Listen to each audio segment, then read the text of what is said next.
So we want to start talking about, I had Bruce Stanley on my channel recently talking about his Florida governor race. He's trying to get on the ballot in Florida.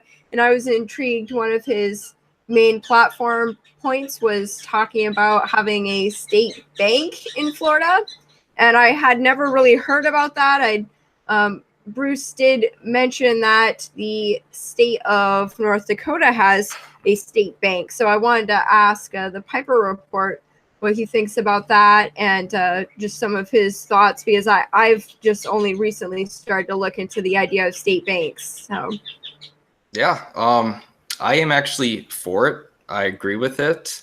I have never been a fan of the Federal Reserve. I have always wanted to get rid of it, and the state bank kind of usurps its authority.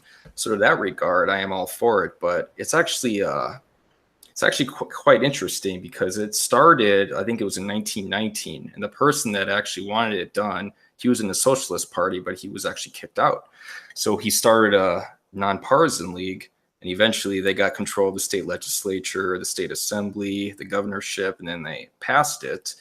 But even before that, though, it wasn't actually, I mean, the idea of a state bank was always there. It goes back to 1836 with Andrew Jackson when he fought Nicholas Biddle in the bank war. And as Andrew Jackson said, his greatest achievement as president was, quote, "I killed the bank." So, yeah, it's actually good. And it's kind of its own mini Federal Reserve.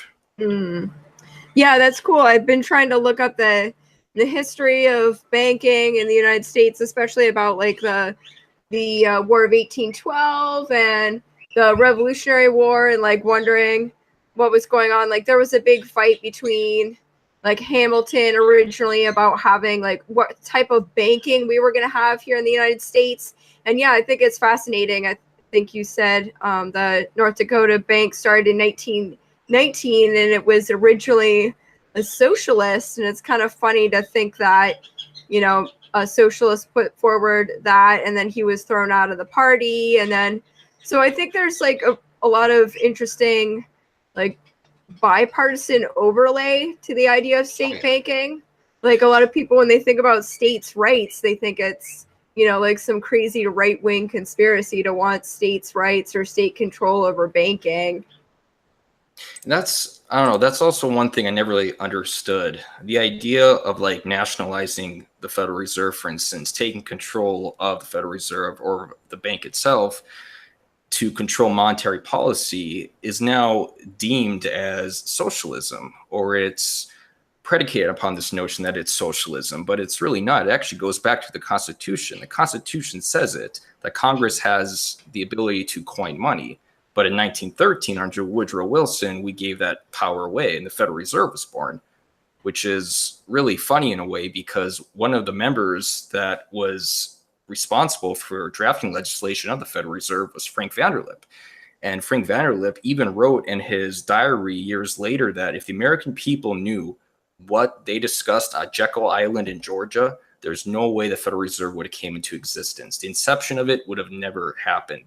And it's sad now that the Federal Reserve basically controls all monetary policy in the United States. I mean, they can change anything they want by expanding credit, you know, lowering interest rates. They control the reserve to loan ratio in banks. So it's just, there's way too much power. And so with Bank of North Dakota basically usurping that authority, I think it's great. But I think a big problem is, just quickly here, I don't know if every state could actually do it, because for the most part, North Dakota is kind of homogenized. The people here, not just really race, but on political ideology as well. I mean, for the most part, it's Republican. The spectrum's kind of vast, though, moderate to conservative. But even the Democrats that are in the state legislature, they are also more moderate to Republican. So I think if you would try that, like you said, your friend or whatever who was running in Florida, I'm not sure if that would actually be able to do that there. It depends on how actually big and how prominent the private banks are, because the private banks do not want a state-owned bank because that ruins business for themselves. So Florida, I don't know, it's kind of up in the air. Yeah, I think you're right about Florida. I mean, I think from what I've been reading about state banks too. Sorry, my parrot is like being really loud in the background. I meant to like give her a banana before the chat. Yeah, people are talking about it in the chat, but thanks. I mean, if you want, I can mail you a cat. I have a couple cats I can mail you, but I don't know if that might work for him. And they can duke it out while I try to do this show. Sorry.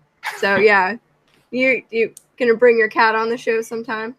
No, not anymore. Oh. He is out of town. He's All away right.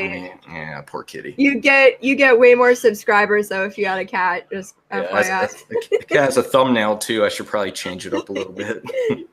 So just back to the banks. Yeah, the Bruce is actually running as a green. So I thought it was kind of like, you know, people think that Greens are just all like a bunch of tree hugging hippies and don't care about you know, economics or anything like that. Like he wants it's kind of fascinating as like this fusion. So he wants like a Green New Deal. So like focusing on infrastructure and, you know, what he calls greening the economy in Florida, but he wants to do it through the creation of a state bank in Florida. And from what I've been reading, North Dakota has like a lot of agriculture. And like you said, it's kind of, you know, traditionally conservative and homogenous, and versus a state like Florida where it's based on a lot of speculation. So their economy is like, you know, a lot of rental and construction and speculation with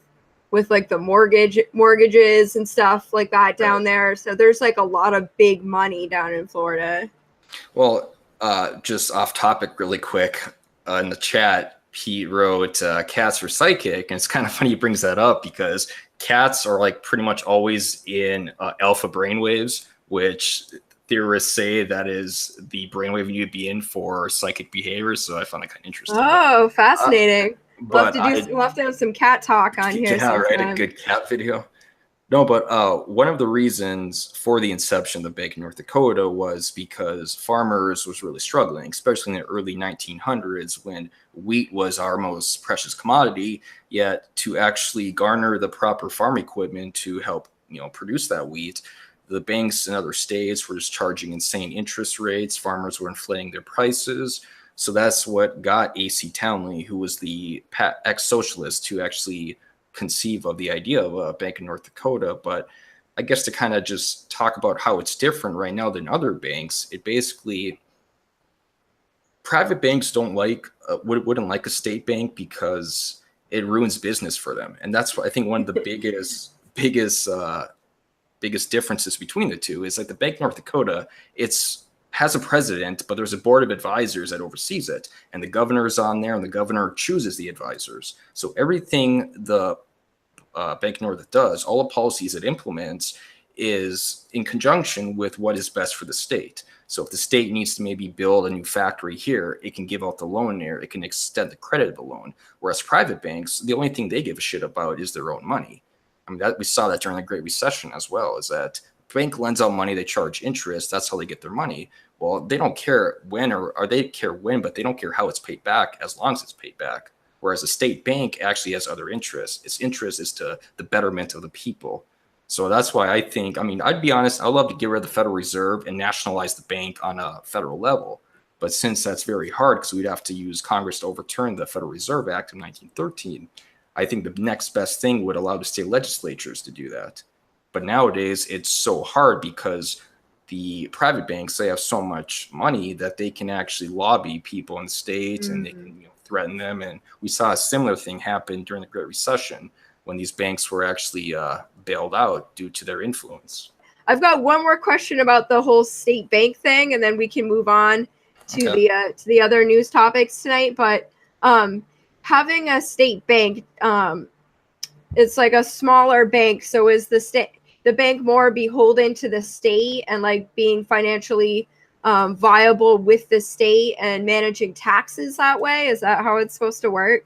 Yep. So the way Bank North Dakota is set up, basically, it is a governor's bank, or not the governor's bank, a government's bank. So all the taxes or all revenue that's collected from government via taxes or fees and things of that nature that goes to the Treasury. Then the Treasury sends it to the Bank of North Dakota, and they then store the bank, and then they work in conjunction with the governor and the legislature, the appropriations committee.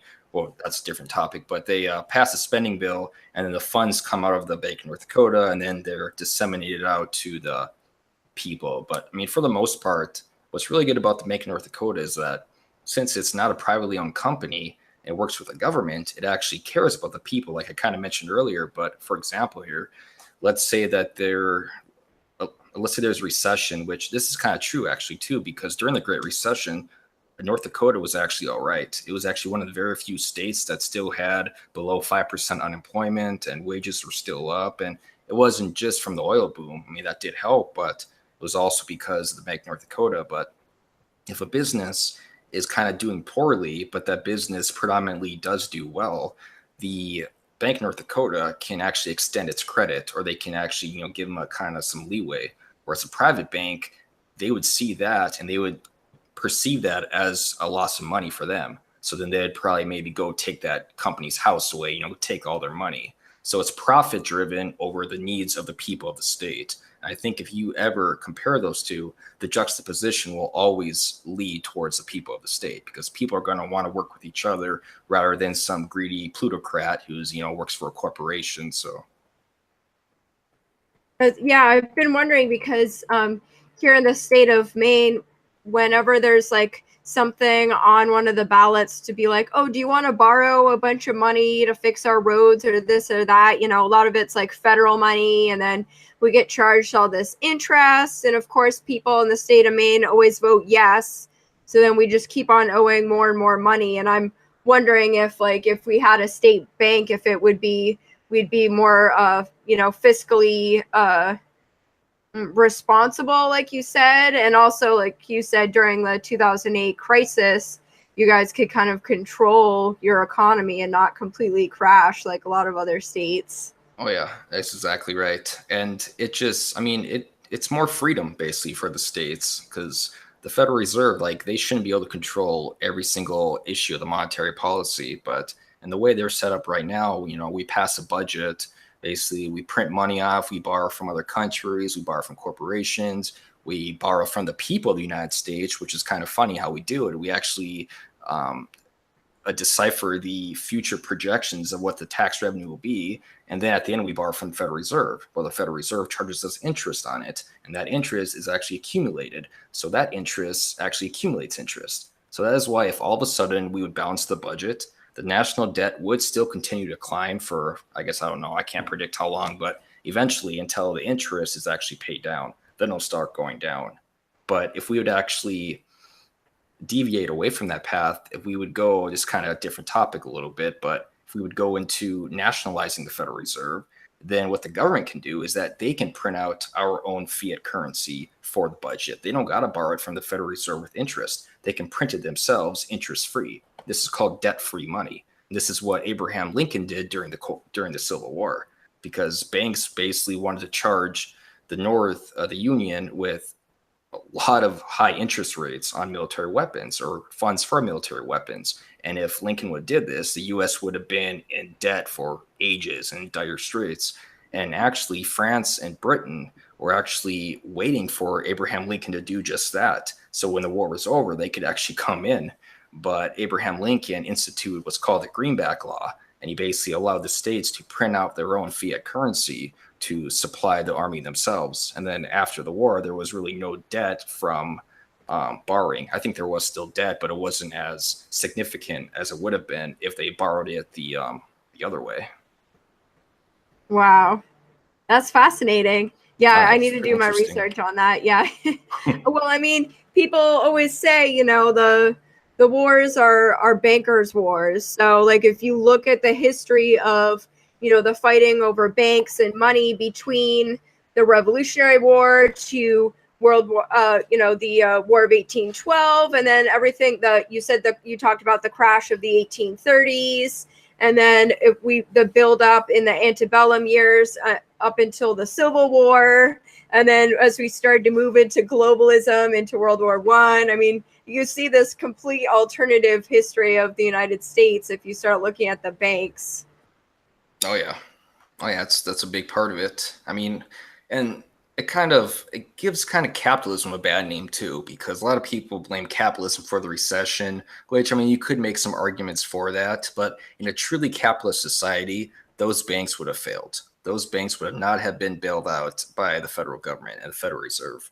So I mean, I don't know, kind of it's kind of interesting to note that.